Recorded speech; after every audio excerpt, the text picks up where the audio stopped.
సాహితీ మిత్రులకు నమస్కారం. వనజ తాతినేని కథల ఛానల్కు సుస్వాగతం.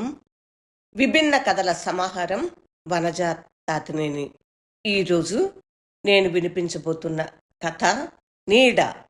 రచన ఆర్కే నారాయణ్. ఈ కథ మాల్గుడి కథలు నుండి సేకరించడమైనది. కథ వినండి. నీడ. సాంబు తల్లిని ఆదేశించాడు. నువ్వు నాకు రేపు సినిమా చూడటానికి 4 అణాలు ఇవ్వాలి. తల్లి భయంలోనలకు గురైంది. వీడిలా ఎలా అడగగలడు? ఈ సినిమా విడుదల గురించి 6 నెలల నుంచి తను భయపడుతూనే ఉంది. ఈ భూమి మీద లేడు అని తెలిసిన వ్యక్తిని ఎవరైనా వెండి తెరపై చూసి ఎలా భరించగలరు? తన వేదనను అర్థం చేసుకుని నిర్మాతలు ఈ సినిమాను విడుదల చేయరేమోనని ఎక్కడో మినుకుమంటూ ఓ ఆశ ఉండేది.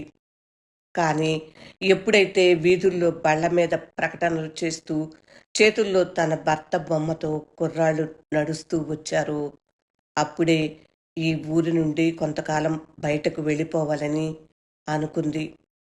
కానీ అది మరీ నిస్పృహతో కూడిన ఆలోచన, ఆచరణ సాధ్యం కూడా కాదని ఊరుకుంది. ఇక ఇప్పుడు సినిమా విడుదలైంది. తన భర్త మాట్లాడుతాడు, కదులుతాడు, పాడతాడు.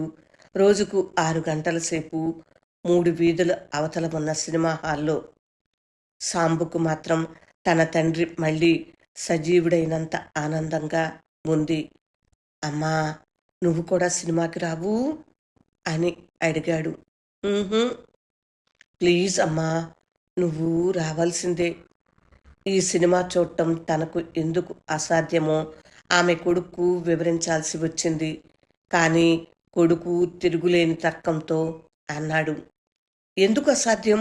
నువ్వు నాన్న ఫోటోలు రోజు చూడటం లేదా? అందులోనూ గోడ మీద ఉన్న ఆ పెద్ద ఫోటో. కానీ ఆ ఫోటోలు కదలవు, మాట్లాడవు, పాడవు.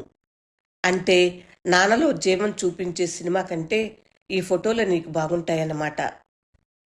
ఆ మరుసటి రోజు సాంబు తన ఉత్సాహాన్ని అణుచుకోలేకపోయాడు. తరగతి గదిలో తన ఉపాధ్యాయుడు తన్ని చూడనప్పుడు పక్కనున్న పిల్లవాడి మీదకు వంగి, మా నాన్నకు ఆ సినిమాలో నటించడానికి 10,000 రూపాయలు ఇచ్చారు. ఈ సాయంత్రం ఆ సినిమా చూస్తున్నాను, నువ్వు కూడా వస్తావా అడిగాడు. కుమారి సినిమా చూడటానికా? వెక్కిరించాడు స్నేహితుడు. అతనికి తమిళ సినిమాలంటే అసహ్యం. నేను ఆ దిక్కు కూడా చూడను. ఇది అన్ని తమిళ సినిమా లాంటిది కాదు. మా నాన్న రోజు రాత్రి నాకు ఈ కథ వినిపించేవాడు. సినిమా కథంతా నాన్నే రాశాడు. కథ రాసినందుకు, నటించినందుకు నాన్నకు 10,000 రూపాయలు ఇచ్చారు. నువ్వు కూడా వస్తానంటే నేను తీసుకువెళ్తాను. నేను తమిళ సినిమాలు చూడను. ఇది మామూలు తమిళ సినిమా కాదు, ఇంగ్లీష్ సినిమా అంత బాగుంటుంది. కానీ సాంబు స్నేహితుడు లొంగలేదు. సాంబు ఒక్కడే వెళ్ళి సినిమా చూశాడు. అది తమిళ సినిమాల్లో కొత్త శైలిని ప్రారంభించే ప్రయత్నం చేసిన సినిమా. అతి తక్కువ సంగీతం ఉన్న ఆధునిక సినిమా. అది కుమారి అనే యువతి కథ. 14 ఏళ్ల వయసులో ఆ అమ్మాయి పెళ్లి నిరాకరించి విశ్వవిద్యాలయంలో చదువుకోవాలని, ఉద్యోగం చేసి స్వతంత్రంగా బతకాలని పట్టుబడుతుంది. ఆమెను ఇంటి నుంచి వెలివేసిన తండ్రి, ఈ పాత్రనే సాంబు తండ్రి పోషించారు. చివరకు ఆమెను ఆదరించటం ఇందులో కథ. 4 గణాల క్లాసులో కూర్చున్న సాంబు సినిమా ఎప్పుడెప్పుడు మొదలవుతుందా అని ఉత్కంఠగా ఉన్నాడు. తండ్రిని చూసి 6 నెలలైంది. ఇంట్లో అతను లేని లోటు చాలా బాధాకరంగా ఉంది. హాల్లో దీపాలు ఆర్పేశారు. ట్రైలర్లు, వ్యాపార ప్రకటనలు ఏమాత్రం ఆసక్తి లేకుండా చూశాడు సాంబు. ఎట్టకేలకు తండ్రి తెర మీదకి వచ్చాడు. మామూలుగా ఇంట్లో వేసుకునేలాంటి దోవతి చొక్కా వేసుకున్నాడు. ఇంట్లో కూర్చున్నట్టే తన బల్ల వద్ద కూర్చున్నాడు. ఇంతలో ఒక అమ్మాయి వచ్చింది. ఆమె తల నిమిరి సాంబుతో మాట్లాడినట్లే మాట్లాడాడు. తర్వాత తన తండ్రి ఆ పాపకు గణితం నేర్పాడు. ఆ అమ్మాయి మోకాళ్ళ మీద పలక పెట్టుకుంది. తండ్రి చెప్తున్నాడు. ఒక బండివాడు ఒక మైలుకు 2 అణాలు తీసుకుంటానన్నాడు. రాముడి వద్ద 3 అణాలు ఉన్నాయి. బండివాడు రాముడిని ఎంత దూరం తీసుకెళ్తాడు? ఆ అమ్మాయి బలపం నోట్లో పెట్టుకుని నములుతూ కనురెప్పలు టకటకలాడించింది. తండ్రి అసహనంగా అన్నాడు. చెప్పు కుమారి. సాంబు గొణిగాడు. ఏదో ఒకటి చెప్పు, లేకపోతే నీ చెంప వాయిస్తాడు. ఆయన గురించి నీకంటే బాగా నాకు తెలుసు. కుమారి సాంబు కంటే లెక్కల్లో గట్టిదే కనుక సరైన సమాధానమే ఇచ్చింది. తండ్రి చాలా ఆనందించాడు. సాంబు ఒక లెక్క సరిగ్గా చేసినా ఆయన ఎగిరి గంతేసేవాడు.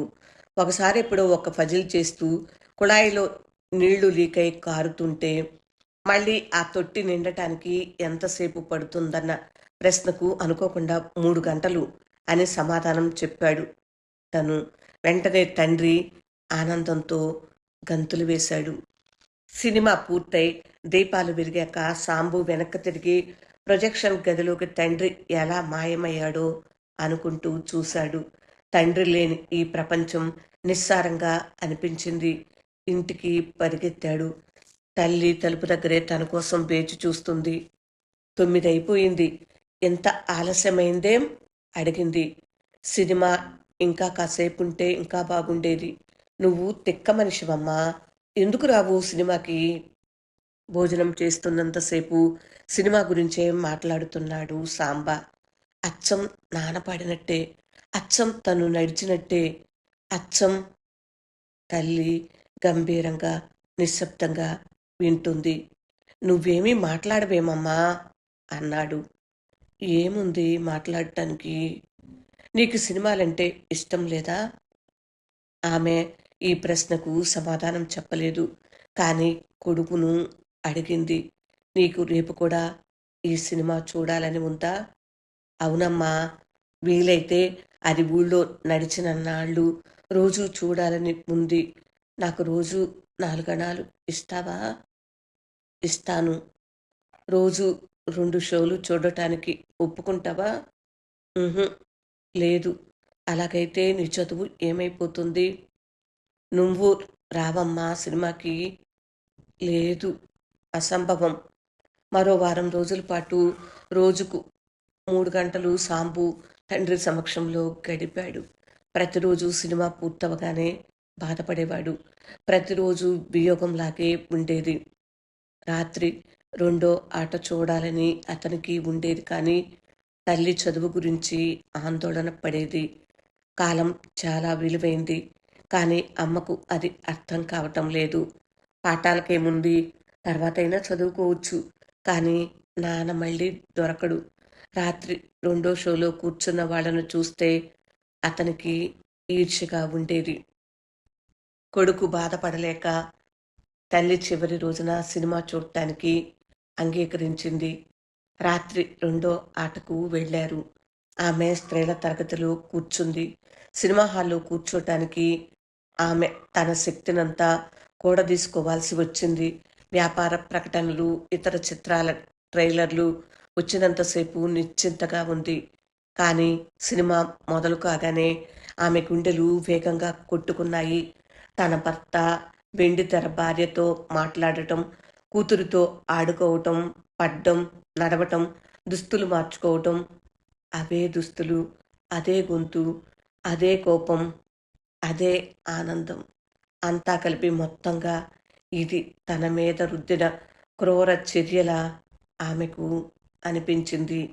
ఎన్నోసార్లు కళ్ళు మూసేసుకుంది కూడా. కానీ ఆ సినిమా ఆమెను కట్టిపడేసింది. అది బాధతో కూడిన ఆకర్షణ. అందులో ఒక దృశ్యంలో అతను ఈజీ చైర్లో కూర్చుని దినపత్రిక చదువుతున్నాడు.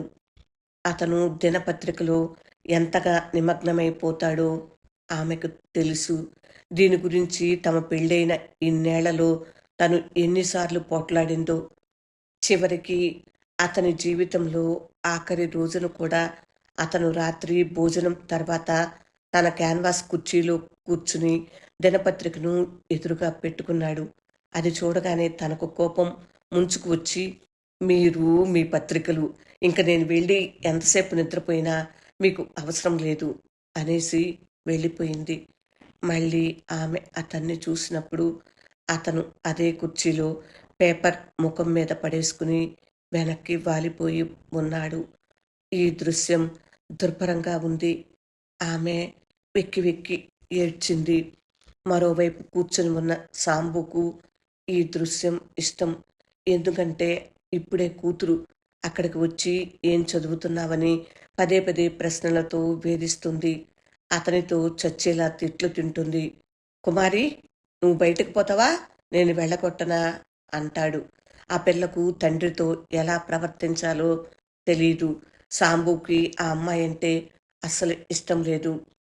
తండ్రి ఆ సినిమాలో కూతుర్ని తిట్టే సన్నివేశం కోసం ఎదురు చూస్తున్న సాంబుకు ఆడవాళ్ల సీట్ల నుంచి ఏడుపు వినిపించింది. ఇంతలో ఎవరో గట్టిగా అరిచారు. లైట్లు వేయండి, ఎవరికో ప్రమాదం జరిగింది అన్నారు. సినిమా ప్రదర్శన ఆపేశారు. జనం అటూ ఇటూ పరిగెత్తారు. ఆ ఆటంకంతో ఒళ్ళు మండిన సాంబు బెంచి ఎక్కి ఏమైందో చూశాడు. తన తల్లిని ఎవరో నేల మీద నుంచి ఎత్తుతున్నారు. అది మా అమ్మ. అమ్మ కూడా చచ్చిపోయిందా? గట్టిగా అరుస్తూ మధ్యనున్న తాడు మీద నుంచి అటువైపుకు గింతాడు సాంబు. ఏడుస్తూ అమ్మ దగ్గరికి వెళ్ళాడు. ఎవరో అన్నారు, మీ అమ్మ స్పృహ తప్పి పడిపోయిందంతే, ఆమెకేమీ కాలేదు, అంత గొడవ చేయకు. వాళ్ళు ఆమెను బయటకు మూసుకు వచ్చారు. మళ్ళీ లైట్లు తీసేసి సినిమా ప్రారంభించారు. జనం తమ స్థానాల్లో కూర్చున్నారు. తల్లి కళ్ళు తెరిచింది. పద, మనం వెళ్ళిపోదాం అంది. అలాగే అమ్మా అంటూ సాంబు ఒక జట్కాని పిలిచాడు. తను కూడా అమ్మతో పాటు ఎక్కుతుండగా వెనక నుంచి వినిపించింది, కుమారి, నువ్వు బయటకు పోతావా, నేను వెళ్ళగొట్టనా? సాంబుకు హృదయం భారమైంది. హఠాత్తుగా ఏడ్చేశాడు. తన తల్లి దుఃఖం ఒకవైపు, ఇక తన తండ్రిని చూడనన్న బాధ కలిసి అతన్ని తీవ్ర భావోద్వేగానికి గురి చేశాయి. మరుసటి రోజు మరో సినిమా ఆ థియేటర్లోకి వస్తోంది. మరి నీడ, ఆర్కే నారాయణ్ రచన విన్నారు కదా ఫ్రెండ్స్. ఈ కథ మీకు నచ్చిందా? నచ్చినట్లయితే లైక్ చేయండి. ఇంకా మీ బంధువులకు మిత్రులకు షేర్ చేయండి. నా ఛానల్ని సబ్స్క్రైబ్ చేయనట్లయితే సబ్స్క్రైబ్ చేయండి. కథ పూర్తిగా విన్నందుకు హృదయపూర్వక ధన్యవాదములు. ఇలాంటి విభిన్నమైన కథలెన్నో ఈ ఛానల్లో పొందుపరిచి ఉన్నవి. ఆ కథలు కూడా విని మీ అభిప్రాయాలను, స్పందనను కామెంట్ బాక్స్లో తెలియచేస్తారు కదూ. ఉంటాను మరి. మళ్ళీ మరొక కథతో రేపే వచ్చేస్తాను. అప్పటి వరకు సెలవు మరి. విభిన్న కథల సమాహారం వనజ తాతినేని. నమస్తే.